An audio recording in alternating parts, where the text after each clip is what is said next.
Most surfers have heard of Taghazout, Morocco. There are 10 to 15 famous and well-known surf breaks in the area. One of them is called Dracula. It's a fickle spot with regards to it breaking, but when it's on, there are some amazing waves to be had. However, it rarely gets busy, which on one hand is strange, because you can see the waves from the road, but as with anything in life, it's only part of the story. If you've surfed the spot, then you'll know why it's rarely busy, and why most people drive on past and go to boilers. But if you haven't and are curious to know why, and what makes it a pretty intimidating spot for most surfers, then you can enjoy this vlog.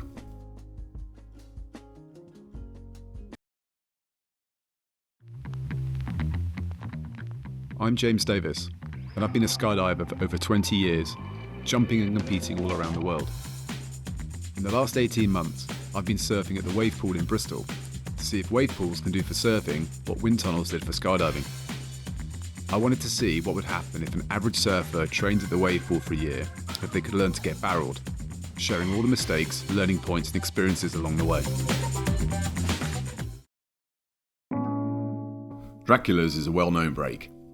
It's been in surf guides for years, and it's right next to the road, so this isn't about talking crap about a secret or local spot on the internet. So what's the deal with the break, and why is it not that popular? Well, it's pretty easy to do some research and find some basic answers. The amazing Storm Rider surf guide describes the spot as hellish to get in and even more hellish to get out. I think that just about summarises one of the issues for the break.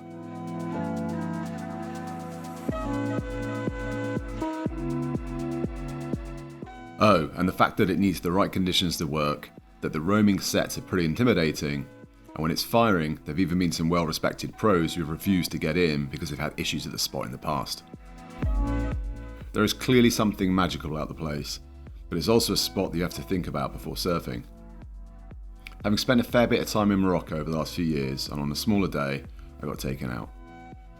This is Snoopy surfing the wave, and if you look carefully where he finishes, it's not for the faint-hearted.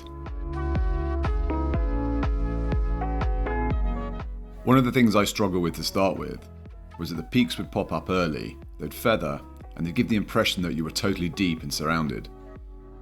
This would make me want to paddle away from the right spot because I thought I was about to get destroyed, only for the waves and the peaks to move to the shallow water on the reef, which is where the surfer needs to be to catch them.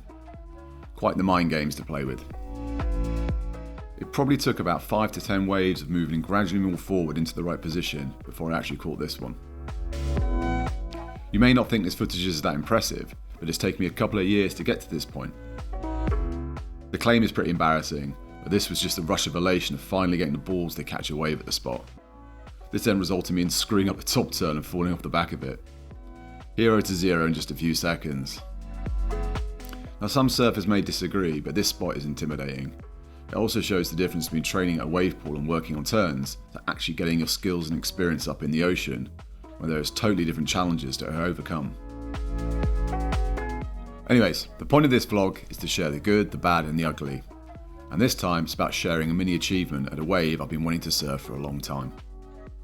Thanks again to the Moroccan Wizard for helping me get to this point.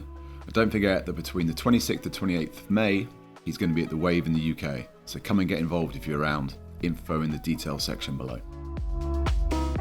In the next vlog, some more training at the wave pool, and it's then back to the pop-up again. Until next time, have fun surfing wherever it may be.